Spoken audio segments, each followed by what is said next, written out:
Hello guys, मैं हूं अंजलि आपके अपने चैनल कॉमर्स विद अंजलि में हाजिर हूं फिर एक नए वीडियो के साथ। तो चलिए शुरू करते हैं आज का वीडियो। हम कर रहे हैं हमारा चैप्टर नंबर 3 जो है जर्नल के बारे में। हमने ऑलरेडी हमारा इंट्रोडक्शन वाला पार्ट कर चुके हैं। हमने हमारा इलस्ट्रेशन नंबर 1, 2, 3 और 4 भी कंप्लीट कर चुके हैं। अगर आपने अब तक नहीं देखा है तो जल्दी से जाइए और आई बटन पर क्लिक करके देख लीजिए। और हाँ, अगर आपने चैनल को सब्सक्राइब नहीं किया तो चैनल को सब्सक्राइब जरूर करें ताकि आप ऐसे ही आगे पढ़ सके और आगे बढ़ सके। तो चलिए शुरू करते हैं हमारा इलस्ट्रेशन नंबर 5 को रीड करना। तो हमको करना क्या है, generalized the following transaction of in the books of Vishal electronic. भाई विशाल इलेक्ट्रॉनिक एक दुकान है भाई, जिसका हमको क्या करना है, अप्रैल मंथ का 2018 का ट्रांजेक्शन दिया हुआ है, हमको क्या करना है उसकी जर्नल एंट्री बना रही है। जितने भी ट्रांजेक्शन हुए हैं अप्रैल महीने में उसकी क्या करनी है, हमको जर्नल एंट्री बनानी है। ठीक है, तो जर्नल एंट्री बनाने का सबसे पहला होता है कि डेट वाइज जाना होता है। तो डेट वाइज हमको ट्रांजेक्शन दिया हुआ है तो हम सबसे पहले देखेंगे हमारा फर्स्ट। ठीक है, Vishal commences business with cash rupees 90,000 and furniture 60,000, building 1 lakh. हमको क्या करना है, बिजनेस को स्टार्ट किया है तो उसकी जर्नल एंट्री करनी है। हमको कैश लाया है विशाल ने, फर्नीचर लाया है, बिल्डिंग लाया है। जब भी कमेंस हुआ मतलब क्या हुआ, स्टार्ट हुआ। करेक्ट। और जब बिजनेस स्टार्ट होता है तो क्या होता है, कैपिटल होता है। कैपिटल के बदले में क्या ला रहा है, कैश ला रहा है, फर्नीचर ला रहा है, बिल्डिंग ला रहा है। तो जब भी बिजनेस स्टार्ट होगा तो आंख बंद करके सबके आपको क्या करना है, क्रेडिट साइड में टू कैपिटल अकाउंट लिखना है। ये कंफर्म हो गया।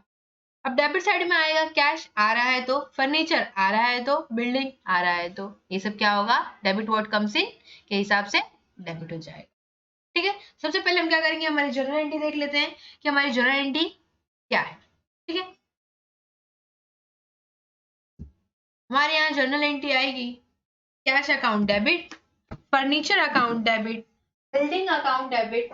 इसके बाद हम क्या करने वाले हैं, क्रेडिट करने वाले हैं हमारे टू कैपिटल अकाउंट को और सबका अमाउंट हम लिख देंगे।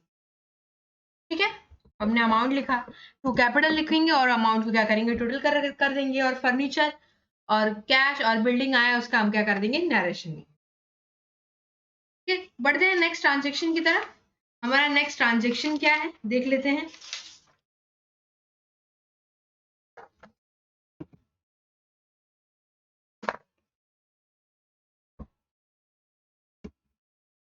हमारा नेक्स्ट है motor car account debit. Motor car purchase किया है हमने, तो उस पे हमने क्या किया है, 18% जीएसटी के साथ में खरीदा है, जिस मोटर कार का वैल्यू कितना है, 55,000। हमारा जीएसटी का रेट कितना है, 18%। ठीक है, जब भी परचेज होगा तो क्या होगा, input C GST, input S GST. यानी 18% है, 9% इसका होगा, 9% इसका होगा। भाई कद्दू कटेगा सब में बटेगा, इक्वली बटेगा। समझ में आ रहा है। तो जीएसटी के दोनों में सी जीएसटी और एस जीएसटी दोनों को इक्वली डिवाइड करना है। ठीक है, बैंक से पेमेंट हो रहा है यानी डेबिट कार्ड से पेमेंट हो रहा है 55,000 का, तो हम क्या करेंगे, कैरी ऑन करेंगे। 55,000 पे हम क्या करेंगे, 9% डिस्काउंट, सॉरी 9% का हम जीएसटी रेट निकाल। ठीक है, 00 से 00 कैंसिल, 900 होगा। 9 इंटू 5 45 होता है, जिसका 5 हम कैरी करेंगे डाउन और ऊपर करेंगे 4। 9 5 45, अगेन 45 प्लस 4 49 हो गया। 4950 मेरा सीजीएसटी का रेट है, फिर अगेन 4950 मेरा एसजीएसटी का रेट है। ये हुआ मेरा टोटल, यानी मेरा जो वैल्यू है वो 55,000 का है और जो मेरा टोटल जीएसटी के साथ पे करना पड़ रहा है मुझे 64,900 पे करना पड़ रहा है। ठीक है,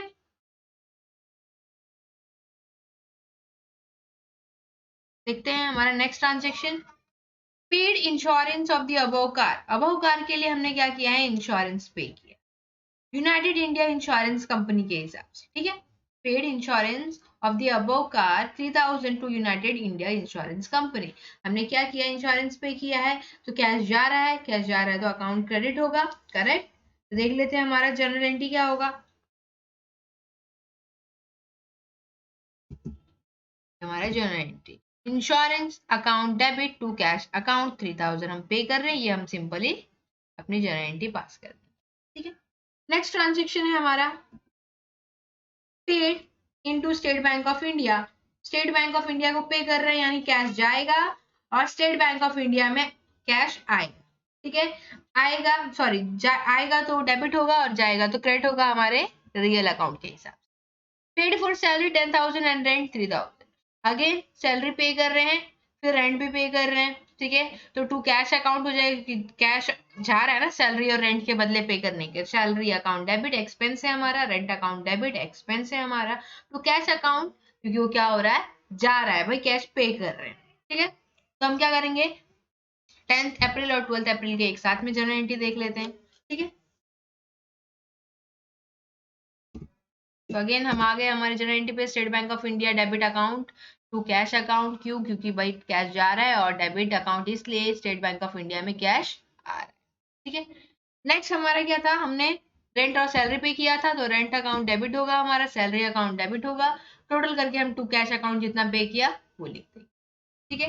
नेक्स्ट ट्रांजेक्शन देख लेते हैं हम, जिसमें हम क्या कर रहे हैं भाई, bought goods from Rajesh, Rajesh से गुड्स खरीदा कितने का, 80,000 का, and paid him 1/4 amount in cash immediately. क्या किया हमने, 1/4 ऑफ अमाउंट क्या कर दिया, पे कर दिया। अब राजेश से गुड्स खरीदा यानी परचेस किया, तो परचेस अकाउंट डेबिट हो गई, ये तो कंफर्म हो गया। लेकिन जो एक चौथाई अमाउंट है, यानी एक चौथाई कैसे निकालेंगे, 1/4 कैसे निकालना है, 1, ठीक है, ऐसा ही होगा हमारा, 1/4 ये लिखा हुआ है।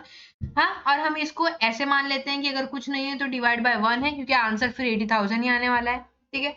या तो भाई ऐसे कर लो कि ये 1 1 1 1 कैंसिल हो गया, ठीक है, फिर बचा क्या, 80,000 डिवाइड बाय 4, 4 2 जा 8, ठीक है, बाकी 0 कैरी ऑन हो गया, तो 20,000 हो गया मेरा क्या, 1/4 उसका 80,000 का, और बचा हुआ 80,000 माइनस 20,000 जो बचा हुआ 60,000 है, यानी थर्ड फोर्थ ऑफ अमाउंट, ये मेरा क्या है, फ्यूचर में पे होने वाला है, तो जनरल एंट्री दोनों की होगी। समझ में आ रहा है, क्लियर। जो भी डाउट हो आप कमेंट बॉक्स में जरूर पूछ सकते हैं। अगर मैं यही पूछूं कि 80,000 का हाफ अमाउंट कितना होगा, आप कमेंट बॉक्स में बता सकते हो, ये तो इजी है, ठीक है, 1 हाफ अमाउंट, ठीक है। Cash immediately, bought goods from Rajesh 80,000 and paid him 1/4 amount in cash immediately, ठीक है। तो हम इसके जनरल एंट्री देख लेंगे।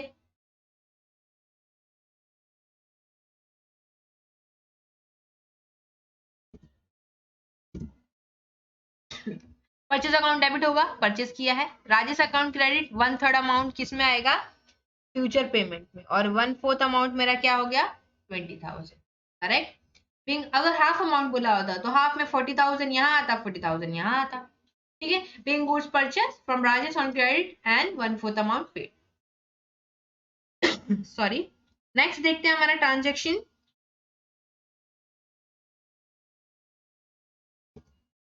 हमारा ट्रांजेक्शन देख लेते हैं।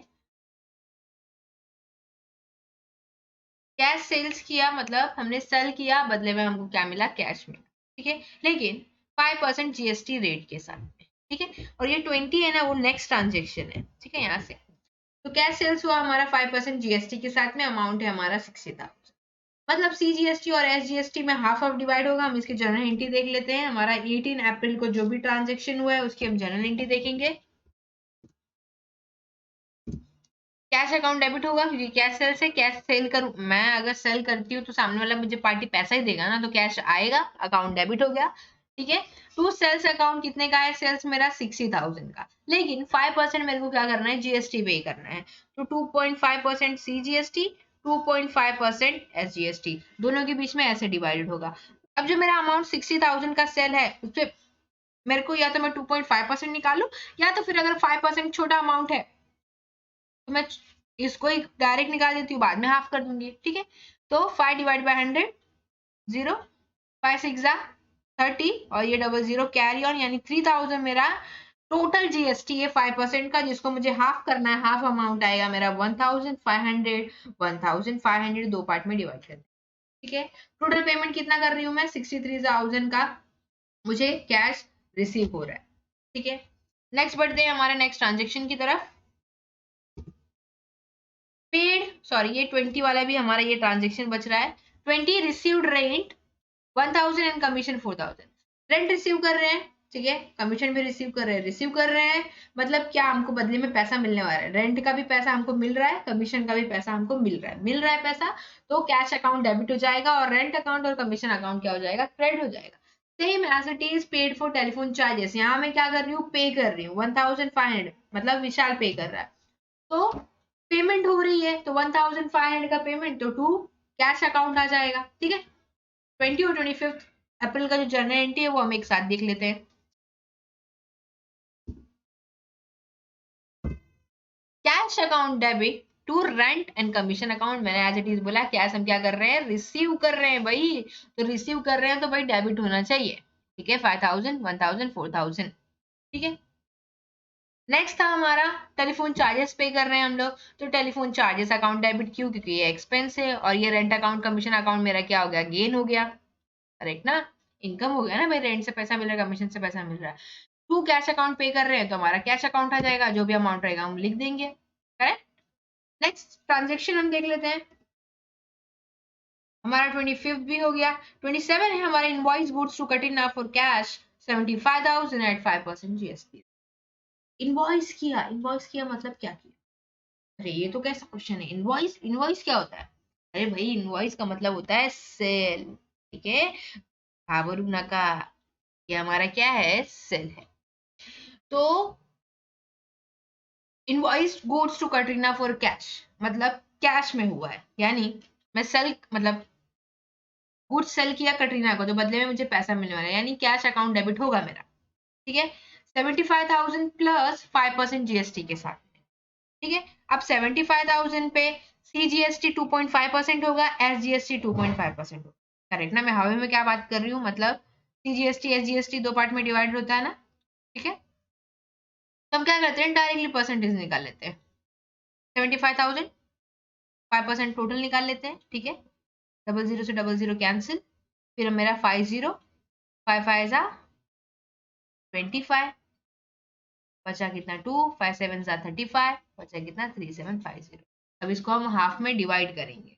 ठीक है, तो सीजीएसटी और एसजीएसटी दोनों पार्ट में डिवाइड होगा। तो देख लेते हैं हमारा 27 की जर्नल एंट्री क्या होगी।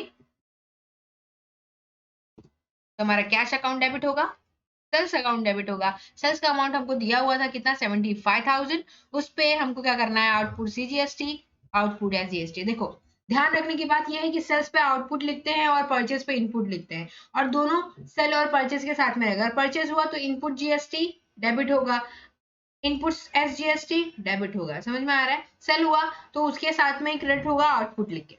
ठीक है, ये बात क्लियर रखना, इनपुट इनपुट में गड़बड़ मत करना, इनपुट आउटपुट वाला। ठीक है, ये सब लोचा होता रहता है। ठीक है, 78,750 हमारा टोटल अमाउंट है, ये ऑलरेडी आया, हम ये कैसे आया हम देख लेते हैं।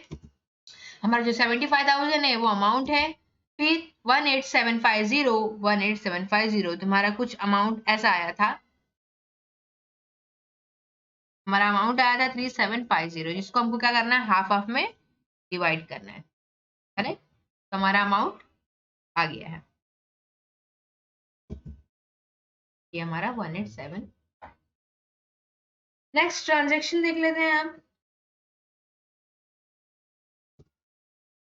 ये भी हो गया 27 हमारा इनवॉइस वाला। इनवॉइस याद रखना, इनवॉइस मतलब होता है सेल, कभी भूलने की गलती मत करना, कभी कभी एग्जाम में ऐसे ट्रिकी क्वेश्चन आते रहते हैं। Sunita bought goods from us, देखो कंफ्यूज कर सकता है आपको। आप तो बोलोगे भाई परचेज कर रहे हैं तो परचेज अकाउंट डेबिट लिख दोगे।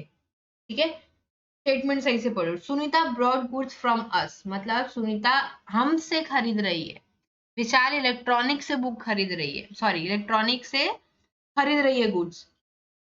मतलब क्या कर रहे हैं हम, क्या कर रहे हैं, हमको उससे मैटर है, हम क्या कर रहे हैं, हम सेल कर रहे हैं भैया। तो हमारी सेल की एंट्री आएगी 45,000 विद जीएसटी रेट 5%।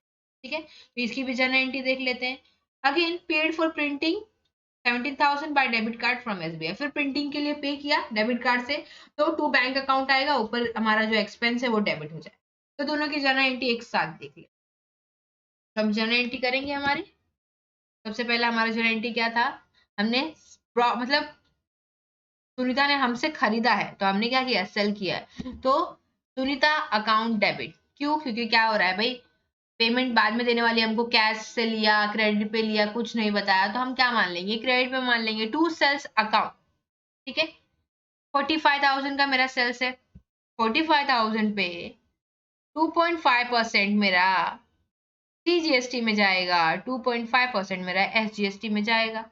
तो मैं क्या करती हूँ, 5% पूरा निकाल लेती हूँ, फिर उसको हाफ में डिवाइड कर देंगे। ठीक है, तो 5 0 0, 5 5 जा 25 का 5, 2 कैरी, 5 4 जा 20, 22, 2250। अब हम इसको क्या करेंगे, हाफ में डिवाइड करेंगे, जो हमारा अमाउंट 1125 आएगा। करेक्ट ना? 2 1 2, 2 1 2, 2 2 4, 2 5 25। करेक्ट? तो ये रहा हमारा सुनता जो हमसे खरीद रही थी उसकी जनरेंटी। नेक्स्ट हम प्रिंटिंग के लिए पे कर रहे हैं, तो printing account debit, state Bank of India या फिर बैंक अकाउंट क्रेडिट होगा हमारा। 17,000 being paid for stationery by debit card। अब हमको क्या करना है, लास्ट में जनरल एंट्री हमारी 30 तक खत्म हो गई है। अब हमको क्या करना है, टोटल। तो हम क्या कर देंगे, टोटल। तो हमारा डेबिट अमाउंट क्रेडिट अमाउंट दोनों इक्वल होना चाहिए, नहीं तो भाई लोचा ही लोचा है। समझ में आ रहा है? तो आज के लिए बस इतना ही। तब तक के लिए do like, share and comment if you enjoy the content of this video. भाई सब्सक्राइब का बटन जरूर दबा देना, तो इससे आप क्या और भी वीडियो पा सकोगे ऐसे ही।